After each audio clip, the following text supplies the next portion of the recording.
Hello friends, welcome back to my channel. আজ আমি RRB group ডির প্র্যাকটিস সেট করাবো। চলো সেগুলো দেখি। A:B 3:2, B:C 3:4, A:C কত? দেখো, এখানে B2 আছে, এখানে B3 আছে, তাহলে আমাকে দুটো B সমান করতে হবে। এর সঙ্গে 2 গুণ, এর সঙ্গে 3 গুণ, এর সঙ্গে 3 গুণ করলাম মানে এর সঙ্গে 3 গুণ, এর সঙ্গেও 2 গুণ হবে। তাহলে AC কত? 9:8, 9:8। ডি অপশানে আছে, ডি অপশান অ্যান্সার। চলো নেক্সট। এ টোটাল প্রফিটের 3/5 পায়। এ টোটাল প্রফিটের 3/5 পায়। টোটাল প্রফিট 5, টোটাল প্রফিট 3 পায় 3, আর বাকি যে রিমেনিং থাকে সেটা বিসির মধ্যে ইকুয়ালি ভাগ করা হয়। তাহলে অনুপাতটা কত হবে? 3:1:1। 3 চলে গেলে 5-এর মধ্যে 2 থাকে, ইকুয়াল ভাগ করলে এর 1 হবে। এবারে বলেছে এ আর সির মধ্যে প্রফিটের পার্থক্য 400। 2 এর ভ্যালু কত? 400। 1-এর ভ্যালু কত? 200। 5-এর ভ্যালু কত? 1000। টোটাল প্রফিট কত? 1000 টাকা হয়েছে। কোন অপশানে আছে দেখো, সি অপশান অ্যান্সার। চলো নেক্সট। 40 জন স্টুডেন্টের গড় বয়স 15 বছর, আরও 10 জন ইনক্লুড হয়েছে, মোট হয়েছে কত? 50 জন স্টুডেন্ট। এদের গড় বয়স হয়েছে 15.2 ইয়ার্স, বেড়েছে কত? 0.2 ইয়ার্স করে। 50 জনের উপর 0.2 বেড়েছে, তাহলে টোটাল কত বেড়েছে? 10 বছর। দেখো, যদি 10 জনার গড় বয়স 15 করে হতো, তাহলে এখানে 40-এর 15 করে আছে, 50-এরও 15 গড় হতো। এটা কি 40 প্লাস 10। এদের গড় বয়স 15 ছিল, এদেরও যদি গড় 15 করে হতো তাহলে টোটাল 50 জনেরও গড় বয়স 15 করে হতো। তার মানে এই যে 10 জন এসছে, এদের গড় বয়স 15-র থেকে বেশি, তবেই তো গড়ে 0.2 করে বেড়েছে। বোঝা গেছে? তাহলে টোটাল কত বেশি ছিল? 10 বছর। 10 জনার টোটাল 10 বছর বেশি ছিল, তাহলে গড়ে কত বেশি ছিল? 10 জন স্টুডেন্টের 1 বছর করে। তাহলে 10 জন স্টুডেন্টের গড় বয়স কত ছিল? 15 প্লাস 1, 16 বছর। বোঝা গেছে? যদি যে 10 জন এসছে তাদের গড় বয়স 15 করে হতো, তাহলে এখানে 40 জনারও 15 ছিল, 50 জনারও 15 হতো গড়। বোঝা গেছে? তার মানে ওই বেড়েছে মানে 10 জনার 15 থেকে বেশি ছিল। বোঝা গেছে? এটা 50 দিয়ে কেন গুণ হয়েছে? কারণ 50 জনের গড় বয়স 0.2, তার মানে যেটা বেড়েছে সেটা 50 জনকে ডিভাইডেড করা হয়েছে, তবে তো গড়ে 0.2 করে বেড়েছে। তা 50 জনের উপরে যদি 0.2 করে বাড়ে, টোটাল 10 বছর বেড়েছে। এই 10 বছরটা 10 জন স্টুডেন্টের জন্যই বেড়েছে। তার মানে 10 জন স্টুডেন্টের যে বয়স 15 করেই তো ছিল, তার মানে 15 থেকে আরও 10 বছর বেশি ছিল। তো 10 বছর যেটা বেশি ছিল সেটা গড়ে কত হচ্ছে? গড়ে 1 হচ্ছে। গড়ে 1 হচ্ছে মানে 15 গড় ছিল, আরও 1 বছর বেড়েছে। কত হয়েছে? 16 বছর। কোন অপশানে আছে দেখো, বি অপশান অ্যান্সার। চলো নেক্সট। দেখো, একজন ব্যক্তি 24 কিমি যায় 6 কিমি পার আওয়ার বেগে, নেক্সট 24 কিমি যায় 8 কিমি পার আওয়ার বেগে, পরে আবার 24 কিমি যায় 12 কিমি পার আওয়ার বেগে। টোটাল জার্নিতে তার এভারেজ স্পিড কত ছিল, এটা জানতে চেয়েছে। দেখো, প্রথম 24 কিমি গেছে 6 কিমি পার আওয়ার বেগে, কত টাইম লেগেছে? 4 ছক 24, 4 ঘন্টা। পরে কত লেগেছে? 3 ঘন্টা। পরে কত লেগেছে? 2 ঘন্টা। টোটাল কত টাইম লেগেছে? 9 আওয়ার্স। কত কিমি গেছে? 72 কিমি। 72 কিমি গেছে 9 ঘন্টায়। 8 লং 72, 8 কিমি পার আওয়ার। কোন অপশানে আছে দেখো। B option answer. 20টা অরেঞ্জ কিনেছে 60 টাকায়। 30টা অরেঞ্জ কিনেছে 60 টাকায়। এখানে যত পরিমাণ অরেঞ্জ কিনেছে এখানেও ঠিক সেম পরিমাণ অরেঞ্জ কিনেছে, আর বিক্রি করেছে 25টা অরেঞ্জ 60 টাকায়। জিজ্ঞাসা করেছে তার কত পার্সেন্ট লস বা লাভ হয়েছে। দেখো, 20টা লেবু 60 টাকা আর 30টা লেবু 60 টাকা, এরকম রেটে কিনেছে। এখানে যতগুলো কিনেছে এখানেও ততগুলো কিনেছে। তাহলে এই দুটো মিলিয়ে যতগুলো কিনবে ততগুলোই বিক্রি করবে। বোঝা গেছে? 25টা বিক্রি করেছে 60 টাকায়, এরকম রেটে বিক্রি করেছে। এটা হলো সিপি আর এটা হলো এসপি। তাহলে এখানে এখানে মিলিয়ে যেটা হবে সেই দুটো এখানে হতে হবে। এখানে এখানে মিলিয়ে যেটা হবে সেটা এর মাল্টিপল হতে হবে। তাই আমরা 20, 30 আর 25-এর এলসিএম করব। কত বেরোয় দেখো, 3, 4, 300। এটাকে 300 করতে গেলে 15 দিয়ে গুণ করতে হবে। এটা 10, এটা 12। এখানে 12 গুণ হয়েছে মানে এখানে 12 গুণ হবে। 6 12 72, 720। এখানে 10 গুণ হওয়া মানে 600। এখানে 15 গুণ হওয়া মানে 900। 600 আর 900, 1500 টাকা। কতগুলো লেবু কিনেছে?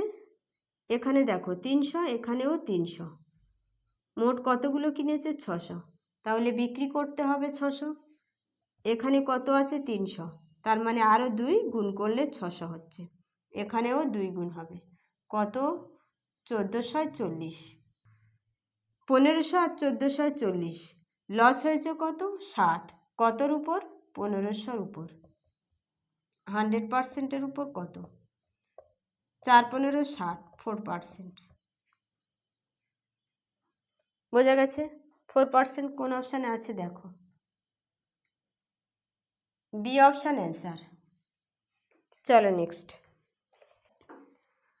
দেখো, 20% ডিসকাউন্টে কিনেছে। 20% মানে 1/5। 5-এর উপর 1 ডিসকাউন্ট দিয়েছে, 4/5। 5টা হলো এমপি মার্ক প্রাইস আর 4টা হলো সিপি।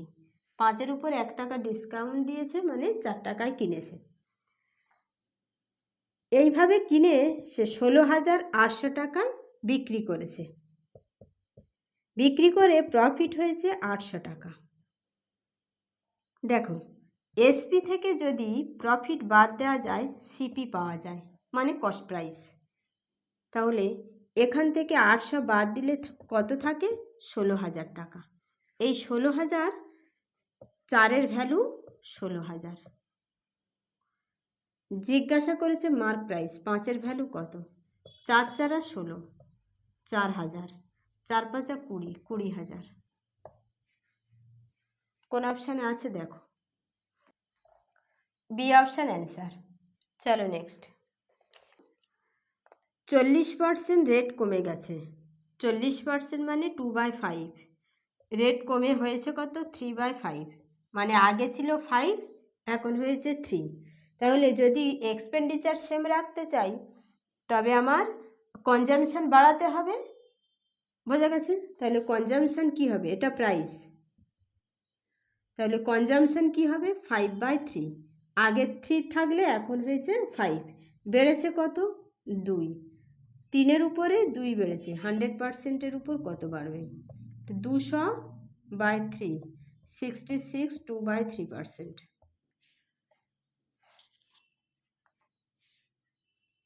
কোন অপশান আছে দেখো, ডি অপশান অ্যান্সার। চলো নেক্সট,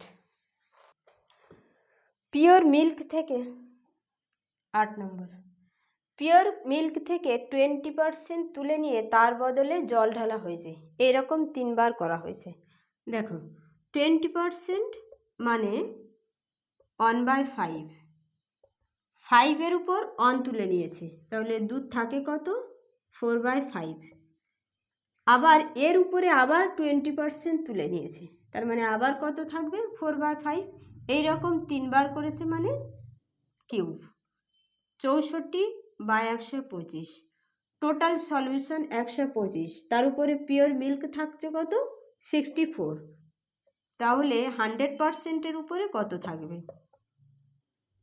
4 25 100, 5 25 125, 4 4 16, 4 6 24, 25, 256/5, 5 5 25, 5 2 10, 51.2%। C option answer. চলো নেক্সট, দেখো 10,000 টাকা দুটো পার্টে ভাগ করেছে, একটা 6% ইন্টারেস্টে দিয়েছে, একটা 5% ইন্টারেস্টে দিয়েছে। 5% ইন্টারেস্টে যে টাকাটা দিয়েছে তার উপরে 76.50 বেশি এসছে, 76 টাকা 50 পয়সা ইন্টারেস্ট বেশি এসছে 6% ইন্টারেস্টে যে টাকা দিয়েছে তার থেকে। তাহলে 6% ইন্টারেস্টে কত টাকা দিয়েছিল, দেখো ধরো 5% ইন্টারেস্টে টাকা দিয়েছিল x টাকা, 6% ইন্টারেস্টে কত টাকা দিয়েছিল 10,000 মাইনাস এক্স, 5% ইন্টারেস্টে টাকা দিলে x টাকার উপরে কত হবে 5x/100, এটা কত হবে 10,000 মাইনাস এক্স ইন্টু 6/100, এই দুটোর মধ্যে ডিফারেন্স কত 76 টাকা 50 পয়সা, 5x/100 minus 60,000 minus 6x/100 equal to 76 টাকা 50 পয়সা। পয়েন্ট তুলে দিলাম, এখান থেকে 100 কেটে গেছে, দেখো এই মাইনাসটা এখানে গিয়ে প্লাস হবে, তাহলে 5x plus 6x equal to 7,650 minus plus, এখানে মাইনাস আছে এপারে এসে প্লাস হবে 60,000, কত হচ্ছে 67650, 11x, দেখো এটা থেকে এটা কাটো, 6 11 66, 11 একে 11, 5 11 55, এক্সের ভ্যালু কত 6150, তাহলে 10,000 থেকে 6150 বাদ দিলে কত থাকবে 3,850, 3,850 6% ইন্টারেস্টে দিয়েছিল। কোন অপশানে আছে দেখো, সি অপশান অ্যান্সার। চলো নেক্সট, কোনো একটা আর্টিকেল 3 বছর আগে কিনেছিল, 10% হারে যদি প্রাইস ডিক্রিজ হয়, বর্তমানে তার দাম হচ্ছে 5,832 টাকা, তবে কত টাকা দিয়ে সেই আর্টিকেলটা কিনেছিল, দেখো 10% মানে 1/10, 9/10, 3 বছর এইরকম 10% হারে ডিক্রিজ হয়েছে, তাহলে কিউব, 9-এর কিউব 729, 1000, তার মানে 1000 টাকা দিয়ে কিনেছে আর বর্তমানে তার প্রাইস কত হয়েছে 729 টাকা, 729-এর ভ্যালু কত দেওয়া আছে 5,832, তবে 1000-এর ভ্যালু কত 729 ইন্টু 1000, 8 লং 72, 9 কে 9, 6 লং 54, 4, 43, 4 লং 36, 7 72, 8 লং 72, 9 9 81, 7 লং 63, 9 দুখানে 18, 8 লং 72, 8,000 টাকা। 8,000 টাকায় কিনেছিল। C option answer. চলো নেক্সট। একজন ব্যক্তি কোনো একটা অ্যামাউন্ট ইনভেস্ট করেছে, 8 বছরে 2,900 টাকা হয়েছে আর 10 বছরে 3,000 টাকা হয়েছে, তবে তার ইয়ারলি ইন্টারেস্ট কত? দেখো 2,900 টাকা হয়েছে 8 বছরে আর 3,000 টাকা হয়েছে 10 বছরে। কত বছর? 2 বছর। এখানে ইন্টারেস্ট কত হয়েছে? 100 টাকা। 2 বছরে যদি 100 টাকা হয় তো 1 বছরে কত হবে? 50 টাকা। 1 বছরে 50 টাকা, তাহলে 8 বছরে কত? 400 টাকা। তাহলে 2,900 থেকে 400 বাদ দিলে থাকবে 2,500 টাকা। তার মানে 2,500 টাকা সে ইনভেস্ট করেছিল। বোঝা গেছে? এবার বলছে তার ইন্টারেস্ট রেট কত? বছরে কত টাকা পাচ্ছে? 50 টাকা। 2,500 টাকার উপর 50 টাকা পায়, 100%-এর উপর কত পাবে? 25 দুখানে 50, 2%। D option answer. দুটো নাম্বারের রেশিও 3:4, তাদের এলসিএম 84, তবে বড় নাম্বার কত? এলসিএম কত? 3x একটা নাম্বার আর একটা 4x, 3 4 12x, 12x-এর ভ্যালু কত? 84, একের ভ্যালু কত? 7 12 84, x = 7, তাহলে বড় নাম্বারটা কত? 4 × 7, 4 7 28। C option answer. আজ এই পর্যন্ত। ভিডিওটা ভালো লাগলে চ্যানেলটা সাবস্ক্রাইব করবে আর ভিডিওটা লাইক করবে।